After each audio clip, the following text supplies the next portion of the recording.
तस्मै श्रीगुरवे नमः। नमो विष्णुपादाय कृष्णपृष्ठाय भूताय श्रीमते भक्तिवेदान्त स्वामिने नामिने नमस्ते सरस्वती देवे गौरवाणी प्रचारिणे विशेषशून्यवादी पाश्चात्यदेशतारिणे वञ्चाकल्पतरुभ्यश्च कृपासिन्धुभ्यैव च पतितानां वैष्णवेभ्यो नमो नमः। श्रीकृष्णचैतन्य प्रभु नित्यानन्द श्री अद्वैत गदाधर श्रीवासादि गौरभक्तवृन्द। हरे Krishna Krishna Krishna Hare Hare Hare Ram Ram Ram Hare Hare.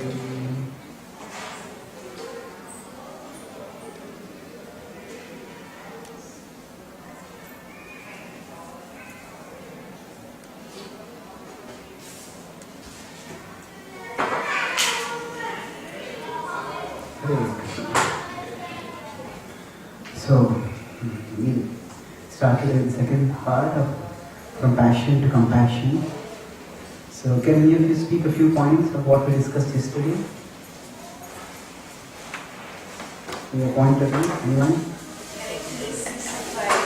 Person in the three marks of material nature. Yeah. Yeah, that was one. Okay. So, the characteristics of the modes with respect to action and contemplation. What does it? Does anyone remember? Thoughts and action. In goodness, what happens first? Yeah. Thank you. People make things happen in goodness. Yeah, and then. Passion, people watch things happen and people wonder what happened. You wonder what happened. Yes, thank you. Talk about three modes. Then, anything else? Also, you gave a definition of passion and compassion. In passion, we feel Yeah. we are deprived of something, or in compassion, we feel others are deprived of something. Yeah. Thank you. Anyone else? Example of water, where the aeroplane has the water displayed on it. Yeah. Pressure is there, and it, just by seeing we satisfy more than by actually tasting the pleasure. Yes. The pleasure is more in the anticipation, the actual experience. Thank you. Anything else? Oh yeah. What was the point? Very good.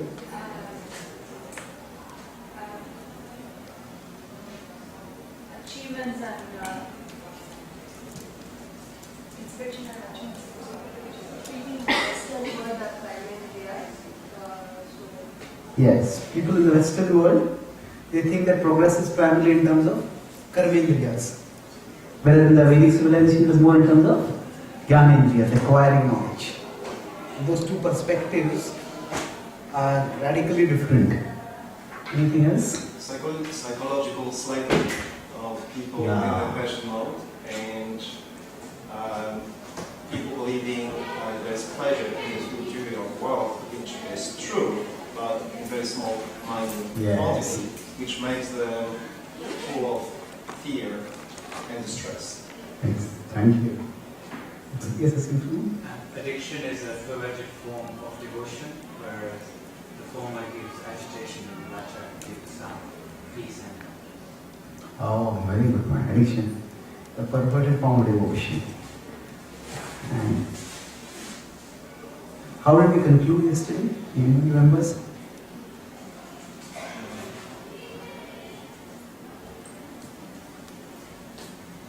Spoke about, I think we covered most of the points. The main point, which actually gave question answer, that even when we are not able to overcome some desires, we don't become discouraged. Just keep moving onwards. Bhakti is not so much about saying no to things, and it is not so much saying no to lower desires, as saying yes to a higher desire. So, thank you. So let's move on today. So I'll speak about two main things. From passion to compassion. How do we do it? It is through devotion. Bhakti Yoga is the process which will take us forward. So I'll talk today about how Bhakti Yoga at one level is transcendental, but even our devotional practices may sometimes we get contaminated by the moods. And devotion, when it is done in transcendence, it leads to compassion. But when devotion is done in passion, it leads not to compassion but to competition. In passion, the whole idea is that now I am the controller, I am the enjoyer. And sometimes we may practice bhakti, but the purpose of practicing bhakti is so that I can prove that I am the greatest devotee. There is no worshipper like me. There is that Hindi song which is about worship. So, I think some of you know the lyrics that they say that. No. Yeah. Yes. So who is the greater than you among the gods? And among your worshippers, who is greater than me? So here the idea is that I accept God's greatness, but God's greatness is simply a tool to my greatness. So basically we all have an ego which we want to satisfy. And sometimes we may satisfy it through the means of religion. And that leads to one-upsmanship. This is, my God is better than your God. My religion is better than your religion. My guru is better than your guru. My temple is better than your temple. Ultimately it is, I am better than you. That is the essential thing. So in the third canto of the Srimad Bhagavatam, it is Kapila Dev is instructing Devabhuti. And then he talks about how Bhakti Yoga is transcendental, but it can be performed in the three modes, depending on the consciousness of the persons. So he says, the broad characteristics of the three modes, they reflect in the practice of Bhakti also. So when we are practicing Bhakti, devotion in the mode of ignorance, that means there is a lot of quarrel. This is wrong, this is wrong, this is right, this is wrong. And then the quarrelsome mentality is usually an expression of anger. Of course, there can be transcendental quarrels also. There can be differences of opinion and goodness also. But in the mode of ignorance, the quarrels themselves are very destructive. So destructive means that one doesn't really want to know what is right. One wants to prove I am right. There's a difference, big difference. When so trying to find out what is right, I want to prove that I am right. And with that mood, when there is quarrel, and the result is that people may practice religion, but forget the purpose. The purpose is to go closer to Krishna. And this world is a limited place of limited resources. So things cannot always be done the way we want, even when we are trying to serve Krishna. He said, accept it and move on. I can't do it this way, maybe I'll do it in future in some time. So in the mode of ignorance, there is anger and there is quarrel. So in the mode of passion, I'm going very broadly over here. We could go deep into each of these. But in the mode of passion, the primary purpose is to prove that I am the best. When we are quarreling, the point is I'll prove that you are wrong. And not just in passion, not just I am right, I am the best. So yes, everybody is a good devotee, but I am the best devotee. So everybody can distribute books, but I want to distribute the maximum books. But distributing maximum books is good. But if the motive is, let's take this message to more and more people. It is not that I want to be the number one, rather I want Krishna's message to benefit more and more people. In mode of goodness, the focus is on purification. Broadly speaking,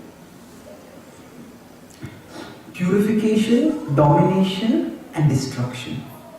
These are the three driving motives we could say, the three modes, goodness, passion and ignorance. In goodness, purification. I am doing this. In goodness also we may not have attraction to Krishna very strongly. But with whatever attraction, whatever devotion we are in devotion, at least understand, I want to become purified. I want to develop attraction for Krishna. So with that motive of purification, we practice, that is, in the mode of goodness. In the mode of passion, there is domination. I want to prove that I am the best. In the mode of ignorance, if anybody dares to challenge me, I destroy them. So it is, we see that when we try to practice bhakti, sometimes the mode of devotion, the practice of devotion, if it is not done with a devotional intention. I practice devotion externally, but it is not done with a devotional intention, then actually it can increase my illusion. Krishna talks about this in 3rd chapter of the Bhagavad Gita. In 6th verse he says, Karma indriyam sanyamyam yasate manasasmaram indriyartha vimudhatma Vithyachara sauchate. This is one who externally pretends to be a saintly person, but is internally dwelling on sense objects, fantasizing when I can enjoy them. And that person is fooling oneself. He is a Vithyachara, he is a pretender. So here what is happening? The externals are there, but the internals are not there. So of course, having the externals and not having the internals, that doesn't in itself make us a pretender. There are various situations. For all of us, for example, when we wake up in the morning, we do not feel like waking up, but still we wake up. There are so many things in our life which we don't feel like doing, we do it. That is not a being a pretender. Actually, determination also means even if I don't feel like doing something, I do it. So discipline also requires that. So what is it that makes this particular person a pretender and somebody else a strict practitioner? That is, whether they are trying to cultivate their internal feelings or not. The person is a pretender, that person has no interest in the internal feelings. They don't want the internal devotion, they just want to make a show of devotion. So when there is a sincere attempt to get the internal feeling, but somehow at present I am not feeling devotion. But still I will do the devotional activity. And I know by doing this devotional activity I will get purified, and then I will also start feeling devotion. So if the intention for the devotional feeling, for the devotional attraction is there, then even if the devotional attraction is not there right now, it doesn't matter. That is not being a pretender. So there may be the practice of bhakti which is done because one wants to make a show for others, or one wants to become purified. Now when we move onwards, if we consider in our own sadhana's bhakti stage, the inner-outer conflict often is there. Externally we are going through the motions of bhakti, but internally we may not feel devotion.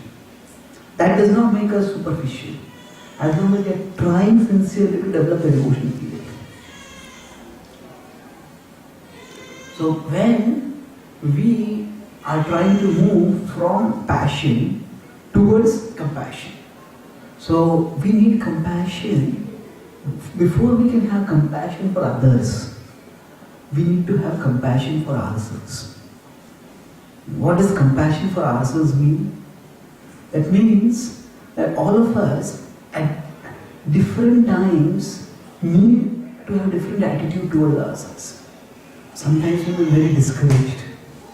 Oh, I am not able to do this, I feel so discouraged. So when the discouragement is there, at that time, we will need to be gentle to ourselves, we need to encourage ourselves. So there are times when we need to be hard to ourselves, there are times when we need to be gentle with ourselves. So if we made a particular mistake, there are some lapse because of carelessness, then I have to be careful, I cannot be lax like this. That time we may be hard to ourselves, I have to be careful. I have to be conscientious, I can't be responsible for this. But sometimes, some mistake happened because we lacked the confidence. Because we felt, this is just beyond me, I can't do it. At that time, if somebody becomes strict with ourselves, this is not possible for me, let me give it up. So at that time, we will be gentle with ourselves. Okay, when you can't do it, do what you can. So for us to progress on the path of purification, we have our mind and we have our intelligence. So the intelligence has to act and make the mind harmonious. But how exactly the intelligence can make the mind harmonious, that will vary from situation to situation. So sometimes we may expect unrealistically from ourselves. It's not that just because I decide, no, I want to live a pure life today, and tomorrow I start living a pure life. It will take time. It is not going to work out overnight. So we need patience. Now I had a friend who was a boxer. And he used to do a lot of workouts, huge weights he would pick up. And once he fractured his hand. And then after that, he was recovering, he was just lying in bed. The people are physically very active. For them, if they are forced to become inactive, they become very miserable. And then his physiotherapist came to him and told him that now you have to start exercising your hand. He said, what exercising? I can't even lift my hand. What exercise can I do? So he said, okay, can you lift your little finger? He said, yes. He said, so lifting this little finger 5 times a day, 5 times, thrice a day, morning, afternoon, that is your exercise. Exercise! Exercise was lifting 30, 40, 50 kg weight for it. That is very well. Lifting a finger, this is no exercise. He says, no, this is the exercise for you right now. I started doing that, then gradually other fingers also helped. Then the hand, then the forearm, then the full arm. And gradually the recovery happened. So, with respect to physical recovery, we understand that there are only small steps we can take. And gradually through the small steps, the big distance will also be covered. So, similarly, with respect to our inner growth, we have to take small steps. And as we keep taking small steps, gradually the big changes will also happen. So if we expect too much from ourselves and we are not able to do it, we get disheartened. We feel, oh, I just can't do it. So there is the principle in Bhakti which is said that a devotee is Asha-baddha. Asha-baddha means a devotee never loses hope. Is always hopeful. Prabhupada translated this in Bhakti Saraswati as a devotee has hope against hope. No matter how many things go wrong, in fact, a devotee says, no, I'll keep practicing Bhakti. The example is given over there that it is said that even if Krishna comes to a devotee and says, no, you are hopeless. You are never going to get purified. Just stop practicing Bhakti. A devotee will still keep practicing Bhakti. He says, Krishna, you can't do it. But a devotee has greater faith in the process of bhakti than even the direct words of Krishna. If Krishna speaks like this, Krishna is simply testing me. The process of bhakti is capable of elevating anyone and everyone. That is the universal redeeming potency of bhakti. And the devotee has that faith. So there is, in our spiritual life, the tension between what we want to be and what we are. There is our aspiration and there is our actual reality. And when we are practicing in the mode of passion, this tension, oh, I want to be like this, but I am at this level, what should I do? This tension becomes unbearable and we try to cover it up. Now, covering it up is different from not parading it. All of us will have this tension between what we would like to be and what we are. But by the process of steady practice of bhakti, we will rise from where we are to that level. But in the mode of passion, the focus is not on gradual rising, the focus is primarily on covering up. And then, as long as I appear to be a good devotee, that is enough. Whether I look a good devotee or not, that is not so much matter. So at a gross level, this happens when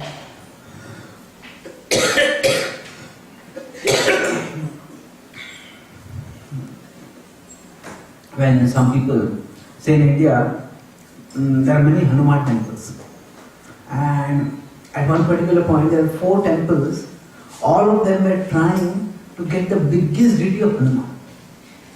And they planned, we will have something like a 75 big deity. The other temple will have 80 big deity. This is like you have auction bidding, so they will do like that. We have 90 big deity. We will have 100 big deity. And then all the temples they all got very big deities. But eventually, if you have such a big deity, how are you going to do puja? How are you going to worship the deity? So that deity then just becomes a showpiece. It's not a deity at all. There's nothing wrong in having big deities. But what is the purpose for having big deities? That is important. So when we move from, in our devotion, we cannot wish away the mode that we are in. So I talked about, most of us live in the mode of passion right now. That's the predominant society which we are in. And from the mode of passion, we are practicing bhakti. So bhakti will take us towards goodness and transcendence, but the effect of the modes is not going to go away immediately. So what do we do during that period?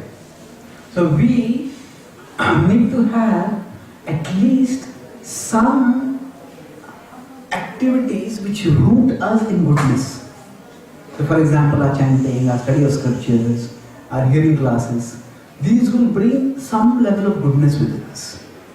And then along with that, because the passion is there, we can't wish the passion away. So then we try to channel the passion in Krishna's service. Srila Prabhupada did that through book distribution. He kindled the competitive spirit among devotees. Now, whichever temple was distributing books, he will encourage them, another temple will try to distribute more books. And they will encourage them, he will appreciate them. So this, the mode of passion at one level, it can be a distraction from bhakti. But the mode of passion is there within us and we can't wish it away. So what we can do is, we can regulate it and channel it.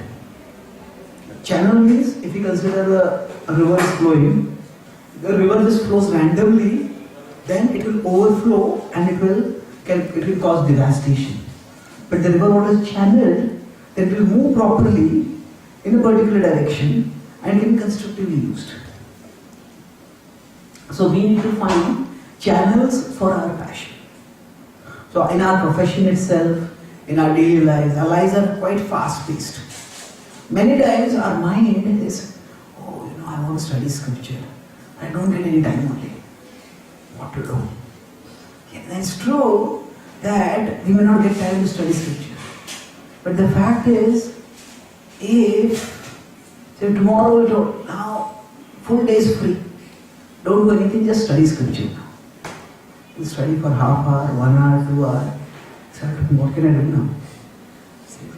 Then we'll start thinking, studying scripture is good. But there's so many other things to do. Maybe I should distribute books. We have to build a new temple. Maybe I should get some resources for the temple. I should do this, I should do that. And the point I'm making here is, the nature of the mind in the mode of passion is that it will always keep us dissatisfied. If I'm doing practical service, the mind will say, hey, you're not getting time to do your sadhana, you're not getting time to study scripture. You should do that. That is really bhakti. This is just running around. But when we get time to do that, and we start doing that, the mind will say, hey, come on, how much will you do this? Do something practical. Come on, go out, do that. So, the mind in passion always is dissatisfied. And you say, okay, what should I do? I said, okay, I wanted to say I should study. I'm studying. I said, no, you won't do that. And we go and do some practical work. The mind says, no, come back and study now. What are you doing? So, the mind, whatever we do, as long as it's in the mode of passion, the mind will do one thing, is that it will keep us dissatisfied. Even if we go to paradise and everything is wonderful there, the mind will say yes, but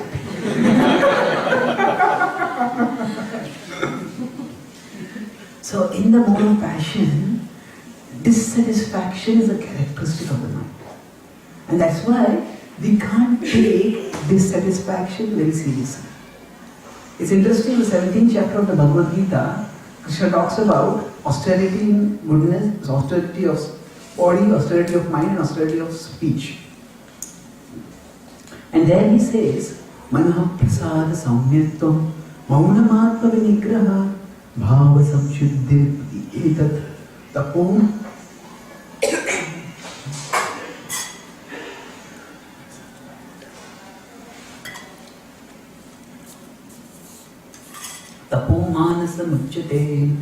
That it is austerity of mind. What is the first austerity he says is? Mana prasada is actually satisfaction of the mind. So Krishna is saying satisfaction is an austerity. That means satisfaction is, when we talk about austerity, what does it mean? I'm going to fast today. That is austerity I am going to perform. That means I feel like eating, but I decide I will not eat. I will choose to fast. I will not think about food. Even if I think about food, I will not indulge it. I will not eat it. So similarly, satisfaction and austerity of the mind means that in all our life, in the lives of all of us, there are certain things which are right, certain things which are wrong. If I look at the things which are wrong, I'll feel dissatisfied.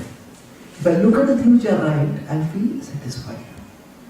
So we have to make a conscious decision to look at what is right in our life. That will make us satisfied.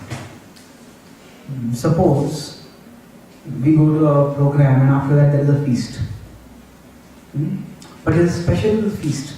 That is, everybody in their plate has got different items. Everybody has got delicacy, but everybody has got different items.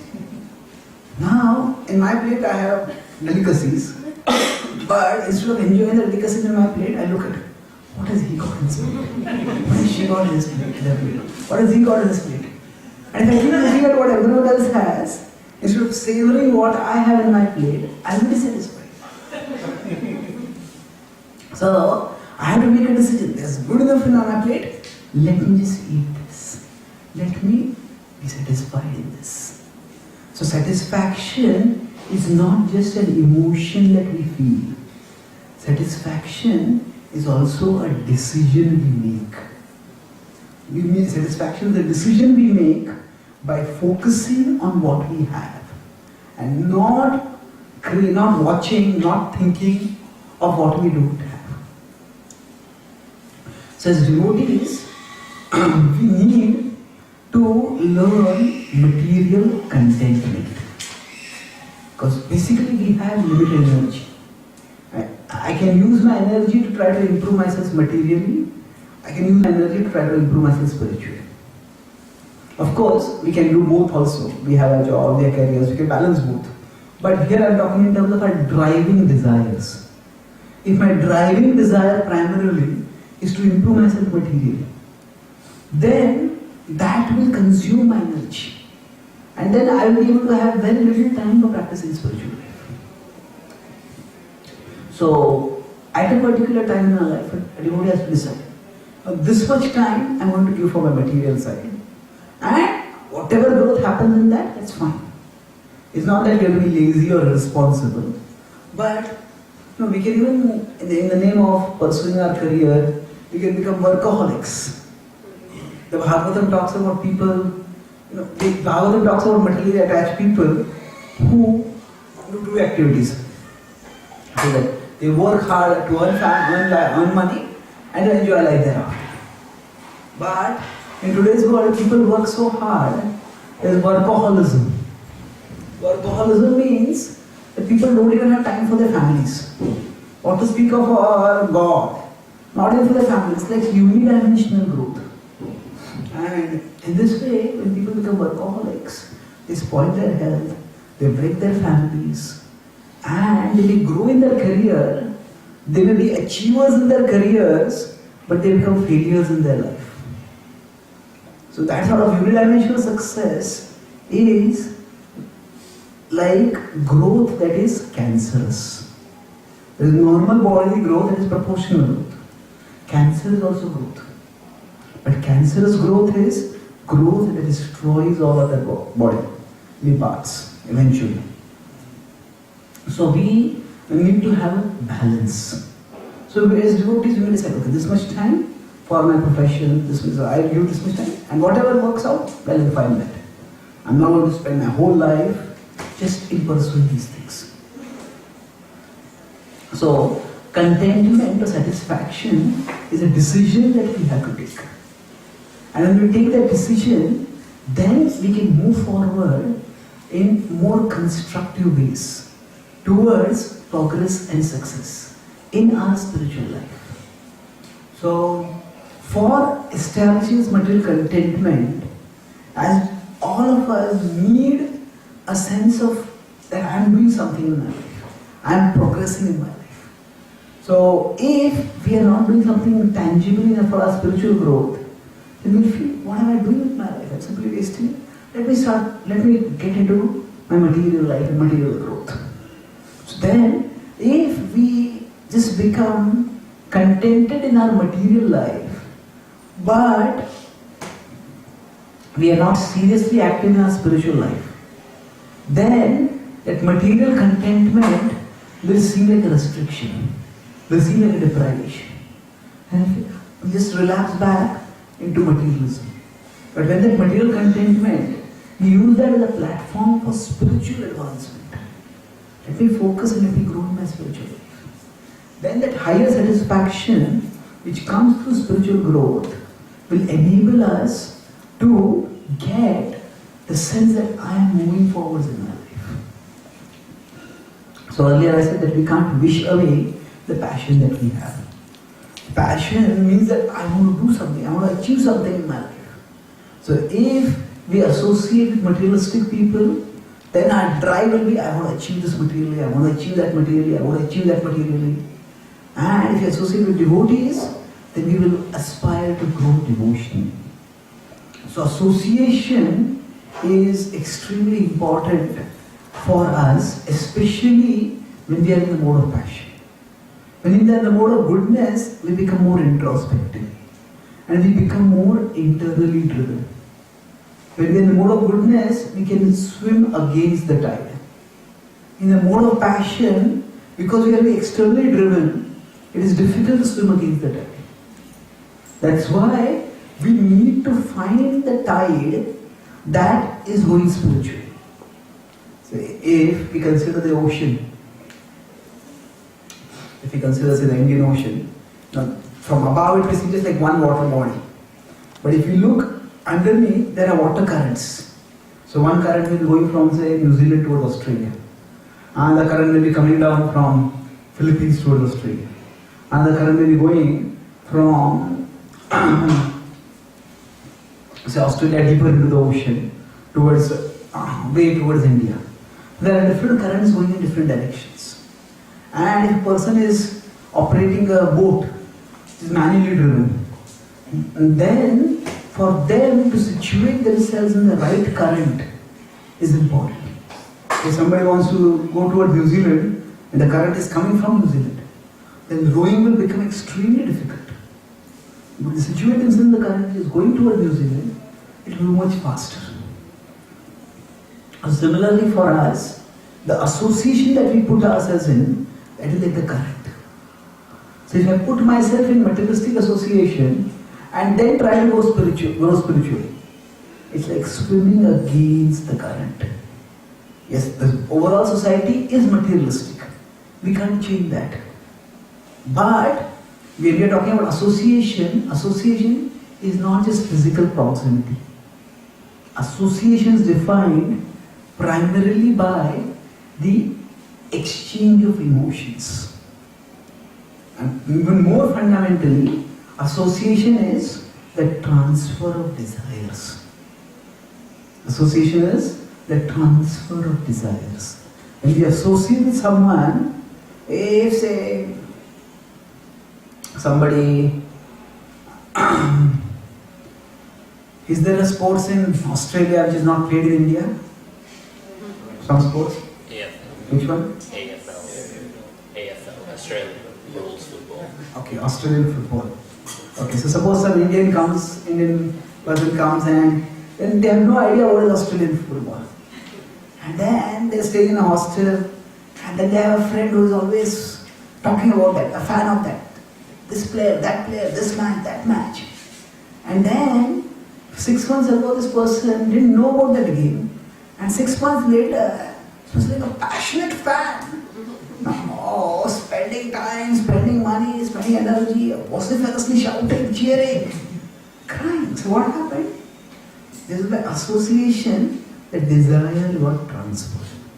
The desire which was there in this person, in this neighbor, that came in this person also. So the essence of association is transfer of desires. So we may work with different people in our offices, in our societies where we are living. But if there is no transfer of desires there, then that's not association. We may for functional purposes, we may interact with people, that's fine. But it is when you associate with devotees, the test of association is the transfer of desires. If by associating with devotees we get a desire to grow spiritually, the desire to move towards Krishna, then that is when we are associating. That's like choosing the current which we place ourselves in. And when we place ourselves in the right current, the spiritual advancement becomes much easier. When we don't have that right current, it becomes much more difficult.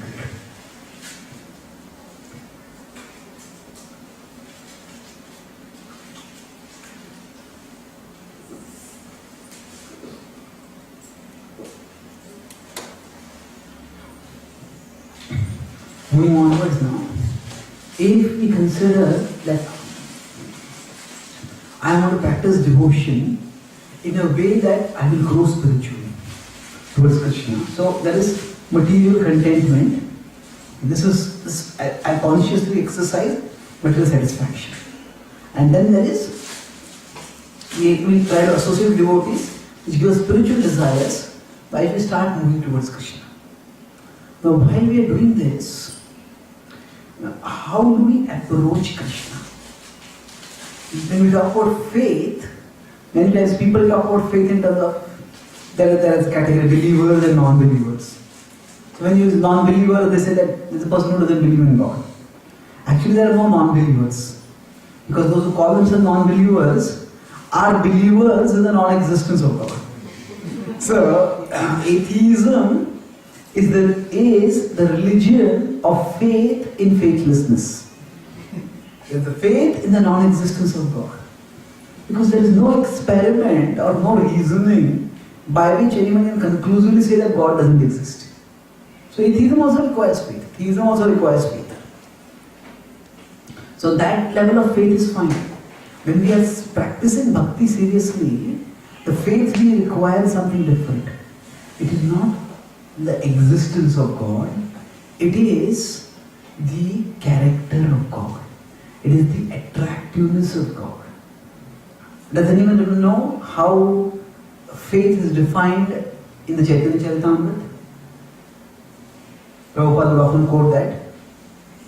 Shraddha Shabde Vishwasa Kahe Sudruda Nishchay Krishna Bhakti Kaile Sarva Karma Kruta Hai. That Shraddha means, faith means that if I just serve Krishna, Krishna Bhakti Kaile Sarva Karma Kruta Hai. If I just serve Krishna, all purposes will be fulfilled. So what does this mean?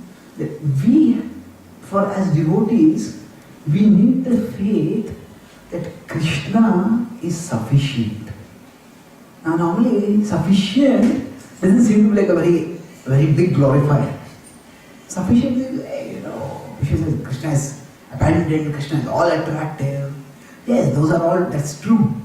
But at our level, the mind makes us feel, yes, Krishna is good, but Maya is also not bad. A little Krishna, a little Maya, don't be fanatical. Be balanced. The mind makes us feel like that.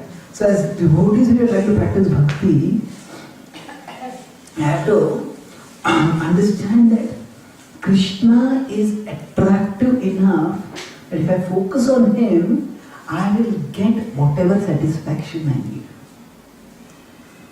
So there are, in the mode of passion, when people worship God, and when in devotion, for the purpose of purification, transcendence, when we worship God, there's a big difference. In passion, we worship God for what He can give us. With the devotional intent, when we worship God, we worship Him for who He is. So, I can have faith in God as a provider. If I pray to God, God will provide me this, God will provide me that. That's good faith. But more important than that, especially for spiritual advancement, is the faith that there are many blessings which Krishna may give me, but Krishna is Krishna's greatest blessing. Krishna himself, if Krishna manifests in my heart, then He is the greatest blessing. Once He comes in my heart, then there's nothing more that is needed because He is all attractive. This faith is what will enable us to become wholehearted in the practice of bhakti. Otherwise, our bhakti will always be conditioned.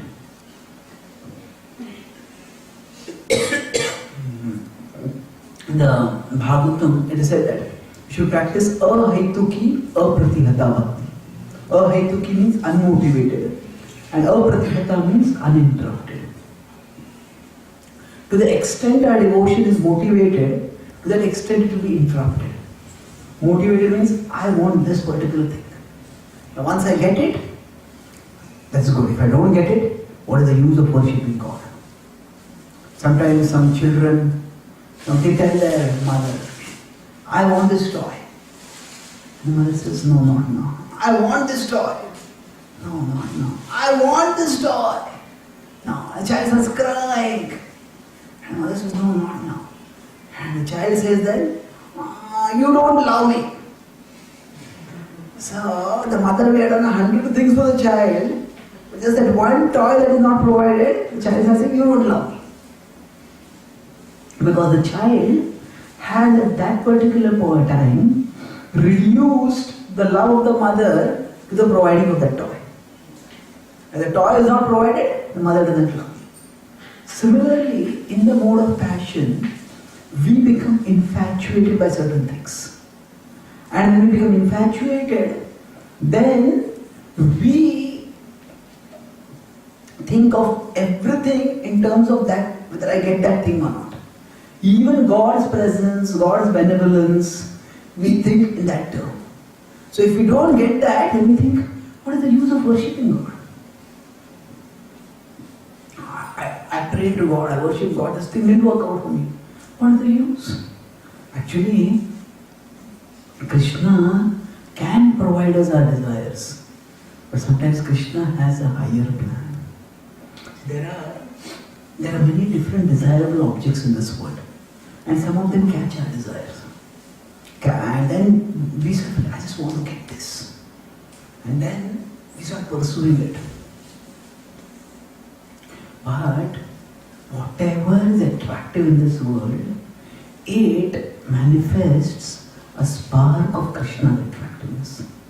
Yadyat vibhoti sattvam shrimadujitameva va tattadeva avagachyutvam mamatejo amsha sambhava. Whatever is attractive, Krishna says, that is its attractiveness. Where did it come from? It comes from me. So then, that particular object, its attractiveness comes from Krishna. However, everything attractive comes from Krishna, but everything attractive may not take us to Krishna.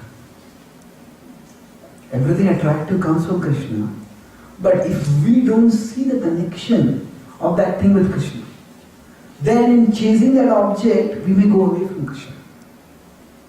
So, if we are practicing bhakti and we get attracted to a particular object, I want this, and we may try for it. If we don't get it, we get frustrated. And we think, all my effort, all my planning, it went waste. But if you have a more philosophical understanding, say, okay, whatever is attractive in this object, even if I don't get that object, but still, the source of that is Krishna. So this is like a drop of water. Krishna is like an ocean. This is like a spark, Krishna is the full flame. So even if this works out, this doesn't work out, Krishna is still there for me. Let me focus on Krishna. So Krishna talks about in 7.16 how people approach him with material desires. Artharthi, Artho, those who want wealth, those who are distressed, they come to him. Chaturvidha bhajante mam jana sukritna arjuna Artho jigyasurartharthi jnani cha bharatarshava. They approach him out of various worldly desires. And thus Krishna appreciates them. Krishna says they are sukritim, they are pious people. And then he again appreciates them udara sarva evite. They are large-hearted, they are charitable. At least they are coming to me.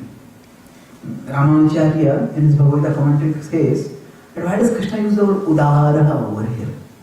Udara means charitable. These people are coming to Krishna, they want their own, they have their own agenda in coming to Krishna. Why does Krishna call them charitable? He says that Krishna is so eager that the souls come back to him. Krishna is so eager that they offer their devotion to him, that even if for their own purpose, not out of love, but for their own personal gain, if they at least approach him and offer some devotion to him, Krishna feels so happy, he says, oh, you are so charitable. That is the magnanimity of Krishna. However, from that point of approaching Krishna for some material desires, till understanding that Krishna is the most desirable object, that may take many lifetimes. So this is 7.16 and 17. 2 verses later in 7.19 the Bhagavad Krishna says, Bahunam janmanam ante jnanavan mam prapadyate vasudeva sarvamiti samatma sudurlabha. Those who understand Vasudeva sarvamiti, that Lord Vasudeva, he is everything, Krishna is everything. He is the embodiment and fulfillment of everything that is attractive. I don't need anything apart from him. That person, to understand it, will take many lifetimes. Of course, if you associate with serious devotees who are convinced about that, then it can happen much faster also. But that is the stage when we come, then we become wholehearted devotees. We get absorbed in Krishna and we become fulfilled in Krishna. Because we are not craving for other things. Otherwise, if that particular thing we get too attached to it, then what happens?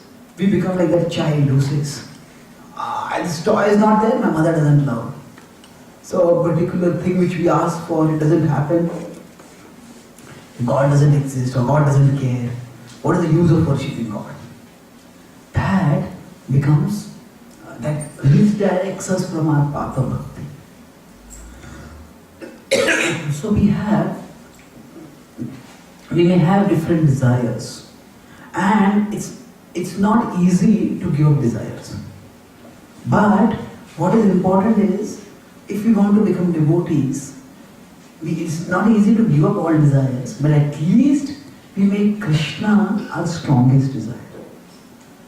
Oh, I want wealth, I want power, I want this, I want that. I can't wish away those desires if I have them. But Krishna will be my strongest desire. I'll put Krishna first. After putting Krishna first, if I get these things also, that's fine. But if those things don't work out, I will not give Krishna for that. If because something is not working out, so I give up Krishna and I start chasing that, then that means I have put that desire first. We put Krishna first and let all other desires be harmonized with our pursuit of Krishna. When we pursue bhakti in this way, putting Krishna first, then we march steadily towards it. And gradually, we start gaining the realization that it is Krishna who is the source of the greatest satisfaction. All other things are needed. If we get them, that's great. If we don't get them, it doesn't matter that much. Suppose somebody has come to, a person has come to know that I've got some relative has given a $5 million inheritance to me. Let's have to go to that place and we'll get the inheritance. The person starts going along to that place. And along the way, as they're walking along, suddenly a gust of wind comes and there's a $5 bill in their pocket. It just flies away. Now, start changing the $5 million. But suppose they have to reach their destination by a particular time so that they sign the deed and they get the inheritance. You see, okay, this $5, okay, I don't want to lose it. But if there's a choice between the $5 and $5 million, what will I choose?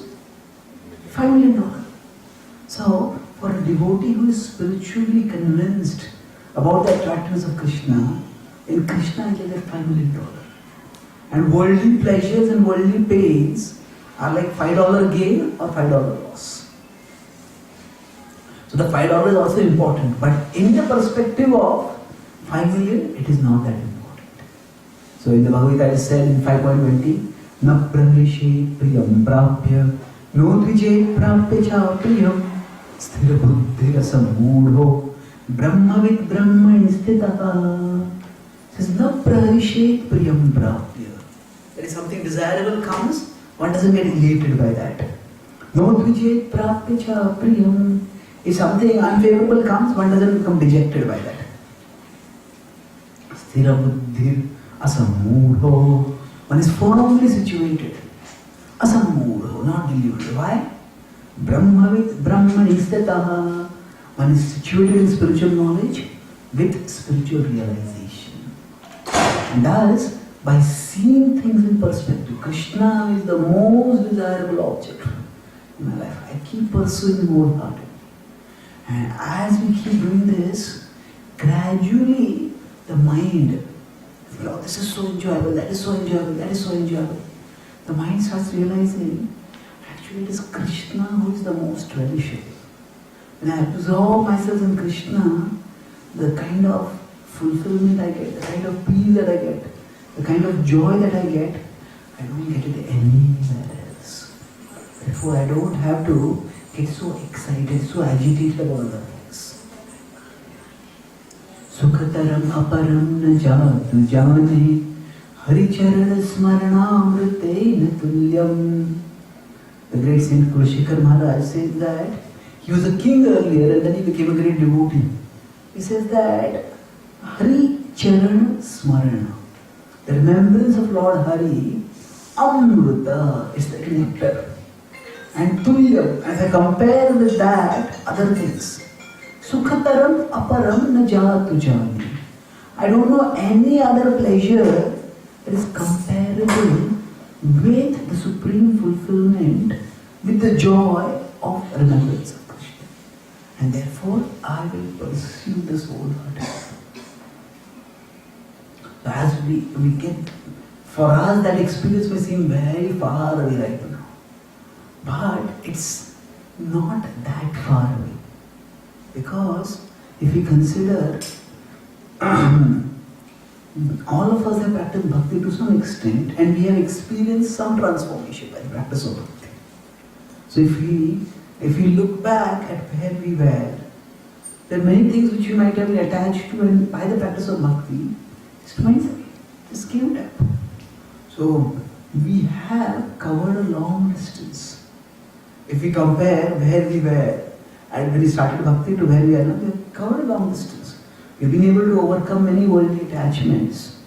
So we do have a long way to go. But being compassionate to ourselves means that when we feel discouraged, at that time we look back, not look ahead. If we look ahead, we will ask so much distance to go. How will I go? Better give up now. No, we look back and say, oh, I've come so far. I never thought I would be able to come this far. Oh, this process works. If I just keep moving forwards, I will move on. By the grace of Krishna, I will move on. So the devotee's faith is that Krishna, what may be very difficult for me, what may seem impossible, by Krishna's grace, it becomes possible. And the very fact that we have practiced bhakti and come so far indicates that Krishna's mercy is active, it is working. So, there is a South Indian poet, he says that Krishna is so eager that we connect with him. And if we lie down and chant Krishna's names, Krishna gets up and eagerly says, oh, you're chanting my names. If we get up, we sit up and chant, Krishna stands up and comes and says, oh, you're chanting, very good. If we stand up and chant, Krishna starts dancing in ecstasy. And if we dance in ecstasy, Krishna embraces us and uplifts us and takes us to his abode. Tesham aham samuddharta mrityu samsara sagarat bhavami nachirat partha maya veshita chetasam.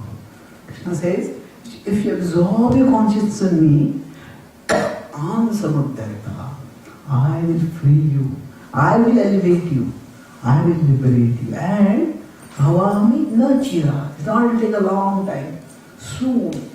Prabhupada translates that as, I am the swift deliverer. So Krishna is eagerly waiting to deliver us. And if we just do our part in the practice of bhakti, Krishna will do the rest.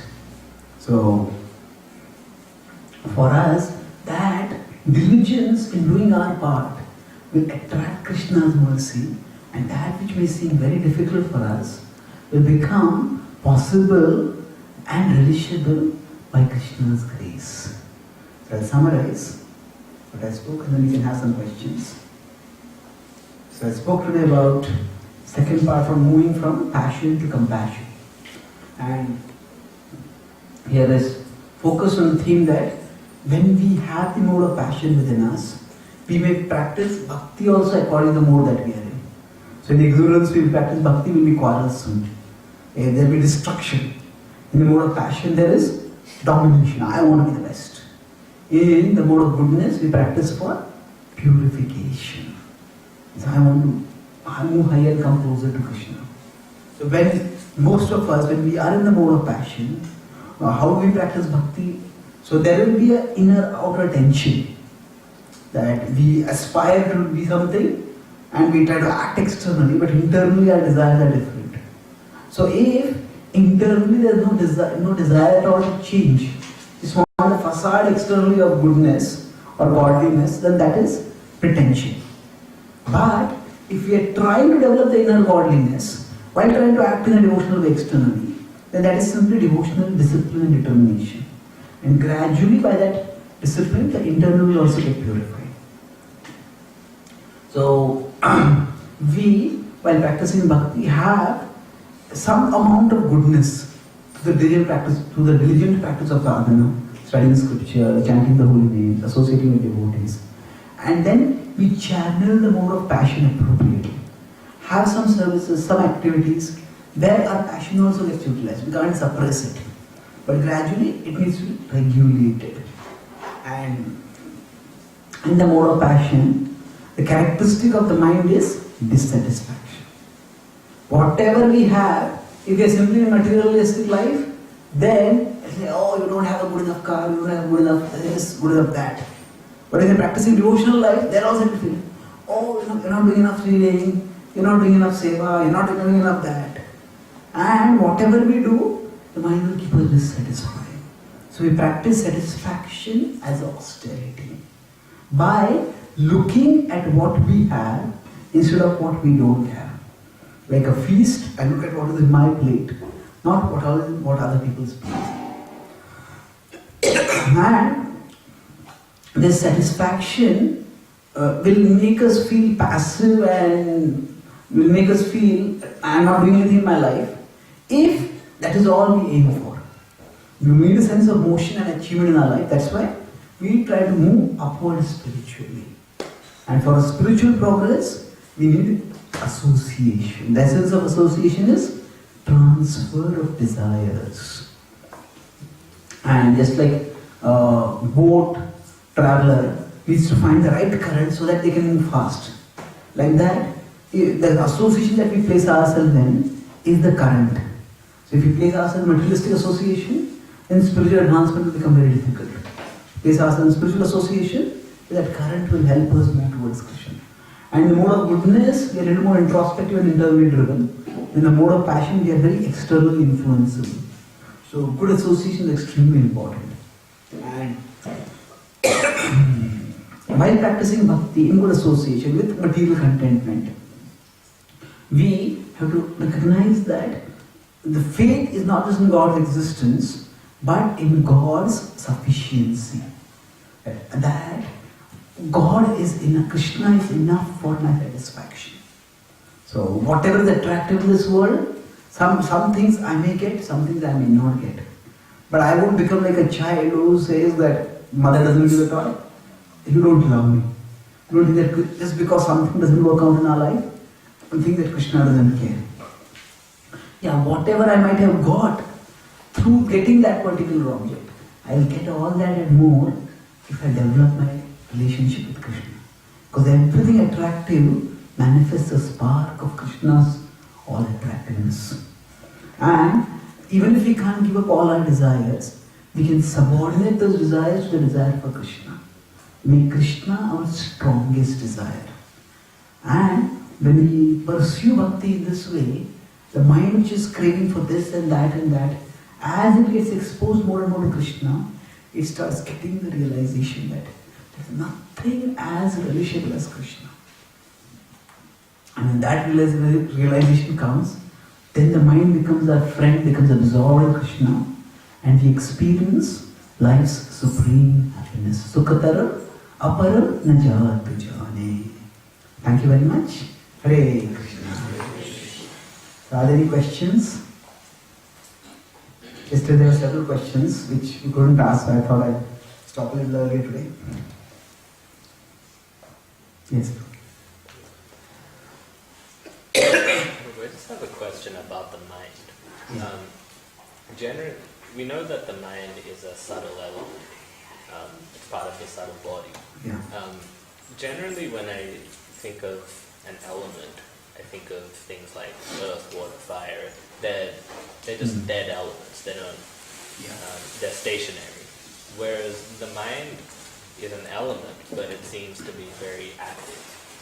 It's not just sitting. It's very active. Yeah. So, how can it be an element yet still be so active?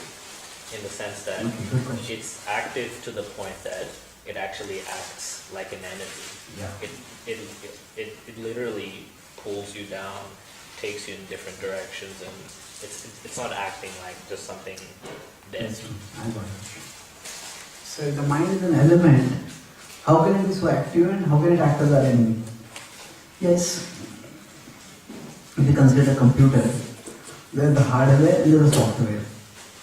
So the mind is like the software. The body and the body elements like earth, water, fire, air, they are like the hardware. So the software is also unconscious. But the software is not inactive. The software has certain default settings. And if I say, I have visited a site for news, I visit NY Times. In my browser, as soon as I type N, immediately it auto-completes NY Times. Why? Because that's what I have chosen in the past. That becomes like an autocomplete. So similarly, based on the kind of desires we have entertained in the past, the mind autocompletes. So when the mind starts autocompleting like that, it autocompletes based on past conceptions. And because in the past mostly we are indulging in material things, so therefore it takes our consciousness towards worldly things. and we have to pull it back. So the mind has got default settings. I use a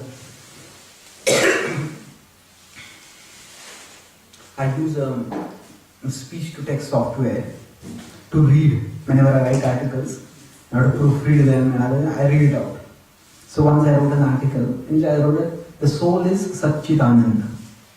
The software was reading it, the soul is Saturday Chitananda.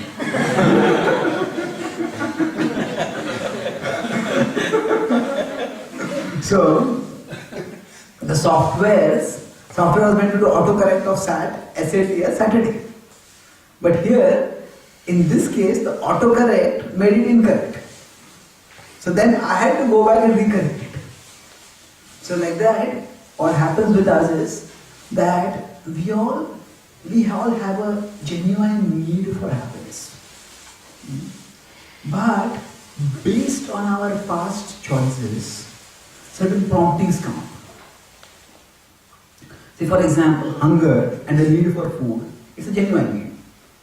But now what I eat, what I'll be attracted to eating, that will depend on the kind of food that I'm eating in the past.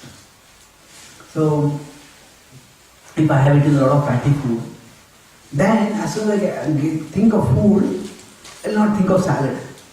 I'll think of some potato chips or some sweet, some food which is more fatty, some burger or whatever. So, the setting is, because it's a default setting which is there in a particular way, we need to change that.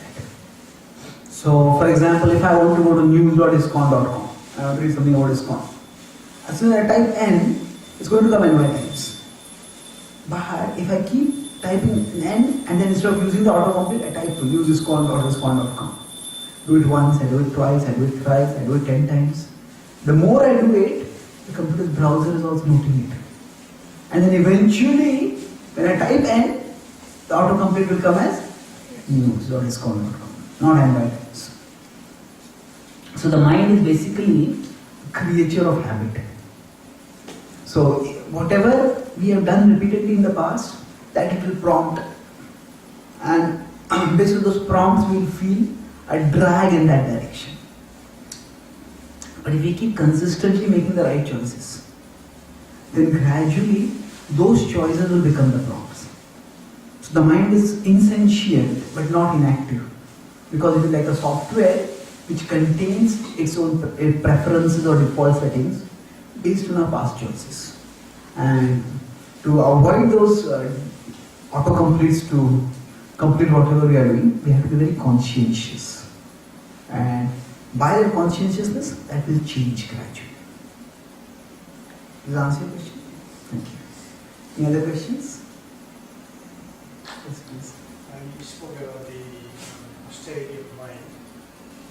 You spoke about the austerity of mind. Austerity of mind. Okay. I heard Australian mind.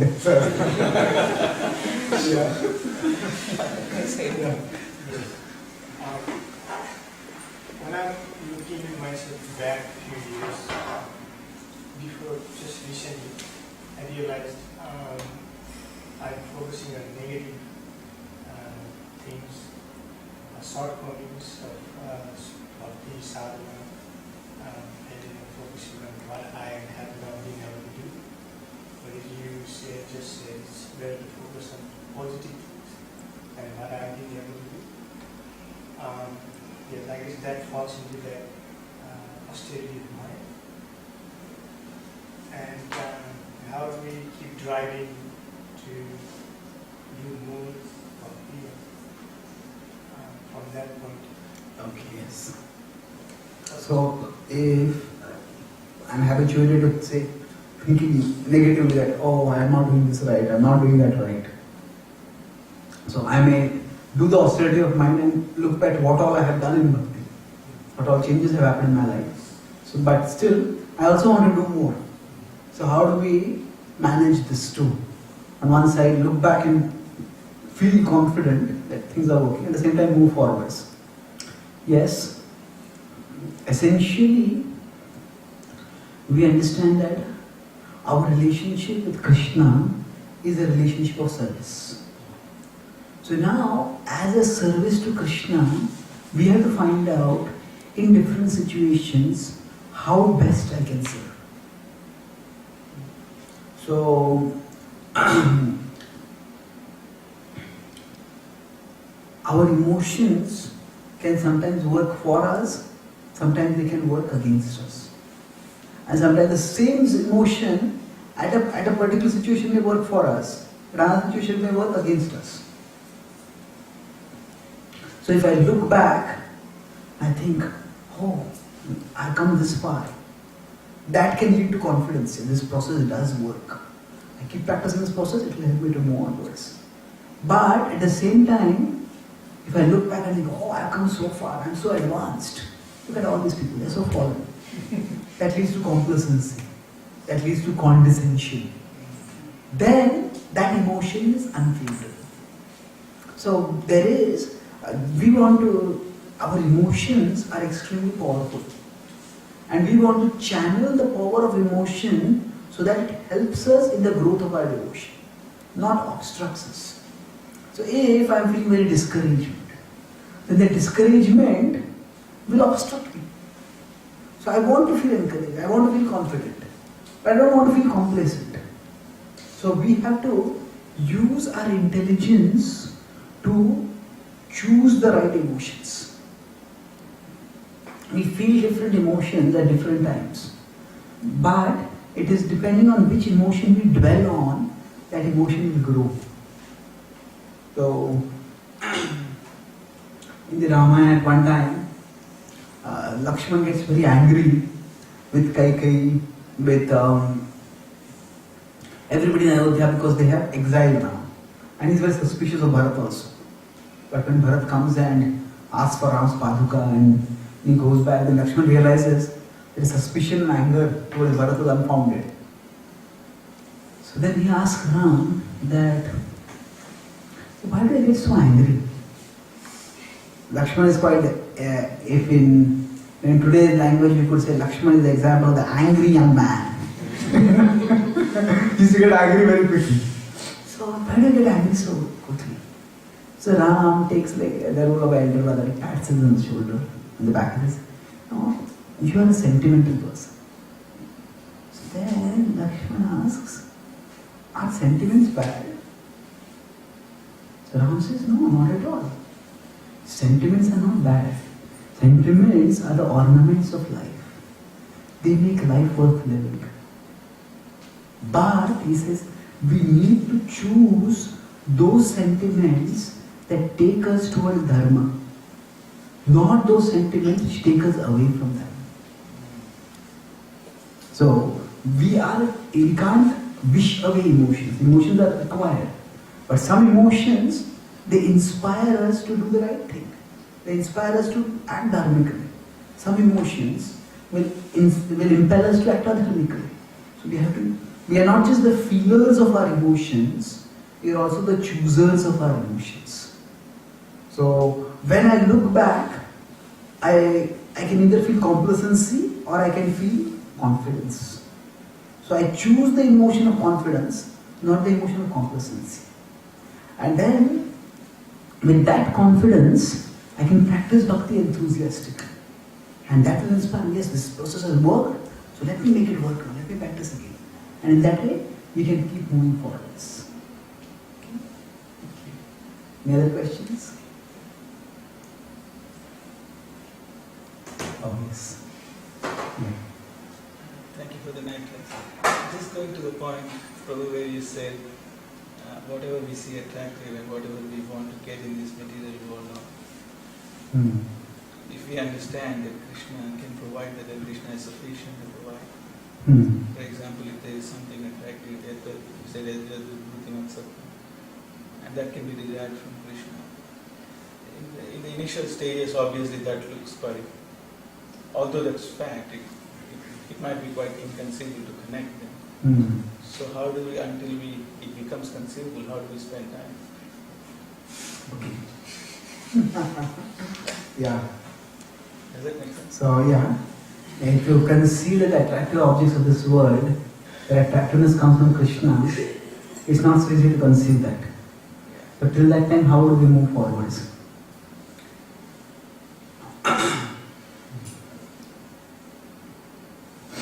It's a process of gradual realization, and it's also a process of gradual purification.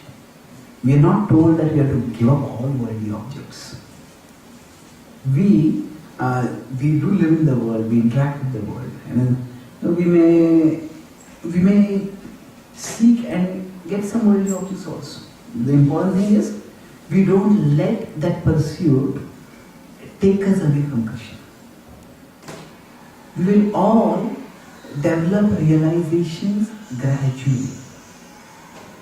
And for that realization to develop, we need to keep practicing bhakti. See, there are some truths in bhakti you should just hear, you get it, yes, this is true.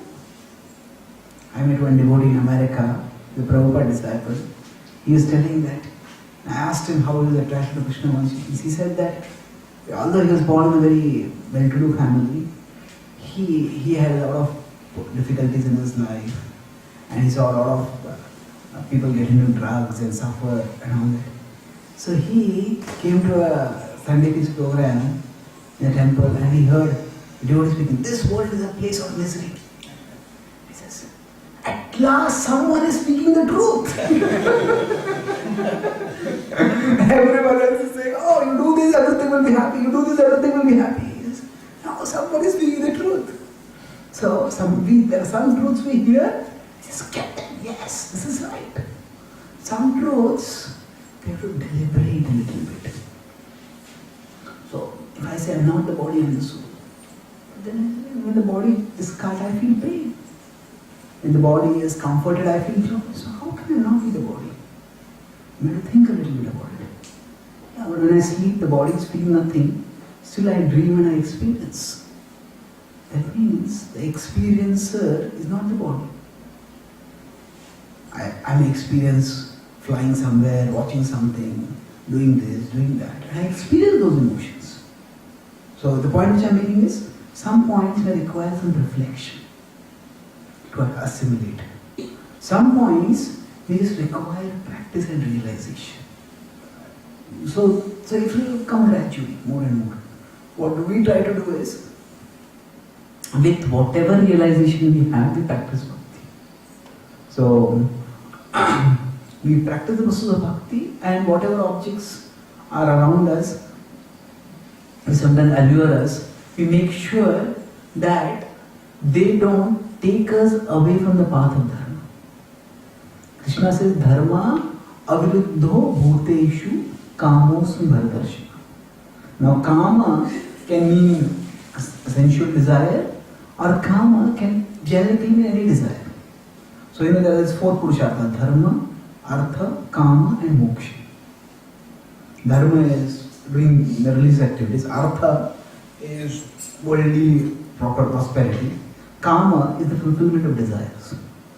So it is not said that we have to give up all kama. That will gradually happen by purification. But in the routine course of life, at least we don't let the kama make us go against dharma. So we fulfill our desires in a righteous way. And if we are doing that, by the practice of dharma, we will gradually get the realization. Just the indulgence will not give us the realization. If I just indulge in sense objects and enjoy them, what will happen by that? I will get frustration. Oh, I thought this is so much enjoyment, there is no enjoyment over it. Not so much enjoyment. But then, the mind is so insidious, it makes you enjoy some other object. Do something that will give you pleasure. That will give you pleasure. That will give you pleasure. And in that way, we will stay dissatisfied. It's like I chase one mirage, I don't get water, but I see 10 other mirages, and I keep chasing them, But if I have heard before and understood that in desert there is something called mirages, I thought this was a mirage also, so I'm not going to chase one more mirage after this. So then I will turn away from the mirages and then move towards the oasis. So basically, some things we will realize just by hearing. Some things hearing plus experience will gradually give the realization. So, if that's the process we are doing, that's fine. But while seeking the experience, we don't go out of the process of dharma. We have to follow the process of dharma and then gradually through the dharmic process where we are hearing and then we are experiencing, we put the two together and realize this is not that attractive. And then when we connect with Krishna, get the higher satisfaction coming from Krishna, then that helps us to get more realization of Krishna's all attractiveness. And in that connection, where does this attractiveness come from? Some people look very good. Now they may do some decoration, some makeup to look good, but most of the looks, they come with birth. Now if you say sugar, it's sweet. Now where does the sweetness of sugar come from? It's not that when sugar is created, sugar did something to make itself sweet. It's just there. Where did it come from? No, it actually comes, it's mystical.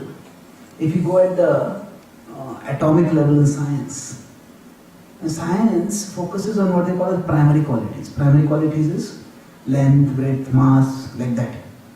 But they call secondary qualities as taste, smell, form, beauty, like all those things which we experience in senses. Now, exactly how the fundamental particles they lead to the secondary qualities.